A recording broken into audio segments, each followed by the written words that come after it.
we looked at. That's gonna be at 2,500 degrees. That stuff's just gonna go, okay? Now, when they use 2,500 degrees, they'll smash that into small pieces, the first piece we looked at. Other minerals they found here that were worth money: gold, silver, zinc, lead, and manganese. Now, when you put those through the smelter, those will all melt down in the bottom. It'll separate almost like oil and water. Based off the buoyancy and the weight of the metal, it'll separate itself so that they can separate it from there. Now, behind me we have 4 chutes. These were live at one time. None of these are props.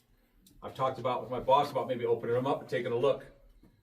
We changed our mind. The term "leave well enough alone" came into play. If these get going, you're not stopping them. Same with the people that worked them. Okay, one of the things I want to get clear too that I was supposed to brought. So if somebody works underground and they say they're a miner, they better be. Here's the stipulations. You've got to have been underground for at least minimum 5 years. You got to know how to do everything from explosions like we're going to do back there, to pushing this cart, to building these chutes, to drilling in the walls, to putting down track, to building wood. If you can't do all those, you're not considered a miner. If you come underground and you tell them you are, and you're not, they're going to pull out their pipe wrench, they're going to smack out your lamp. What they do that for is they want you to walk back out and think about it while you go get another one, because you have to have one underground. Also, if you turn on your light, you shine it in one of their eyes, they're going to smack it out again.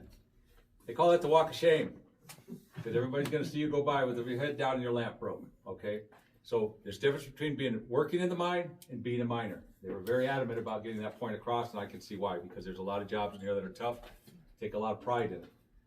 Now, the person that started pushing this cart was known as a hand trammer. Average age, 15 years old. One of the first jobs you started on the ground, you had to earn your spot, okay? What they would do, they would take a breaker bar, they put it on here. There's about 700 tons of rock behind here right now, okay? I'm not gonna open it. You're gonna feather it up. The rock is gonna be similar to the size we came in and looked at, the first piece. How are we gonna get that size to come down? Up above, we're gonna have what's called a grizzly. Now, the grizzly has squares. The squares are about 6 to 10 inches, depending on what we're moving down. The ones up above us, I believe, were about 10 inches.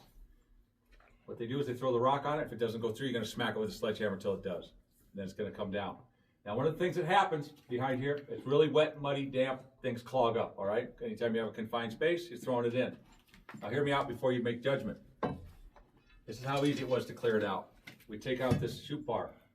I would open up my chute, I would climb inside, and I'd start poking. Get that rock to start moving. And in all the years of mining, there was not one reported accident from that. And that's a complete lie. There was a lot of them, yeah. Okay? I'm not going to lie to you. That's the key word, not reported. There was a lot of them. When I say reported, that was a fib. Okay.